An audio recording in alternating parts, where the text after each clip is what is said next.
Hey everyone, in this video we will see how to fix Hunter ceiling fan remote not working, remote sync and signal troubleshooting guide. Fix 1 is replace the batteries.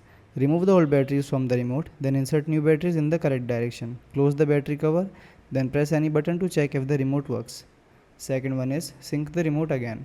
Turn the fan power off, then wait 30 seconds. Turn the power back on. Within 3 minutes, press and hold the pair or learn button for a few seconds.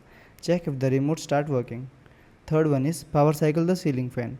Turn the fan off using the wall switch or circuit breaker. Then leave it off for 1 to 2 minutes. Restore power, test the remote. Fourth one is check the DIP switches. Open the remote battery cover, then find the small DIP switches. Check that the receiver has the same switch position. Close everything and test the remote. Fifth one is reduce signal interference.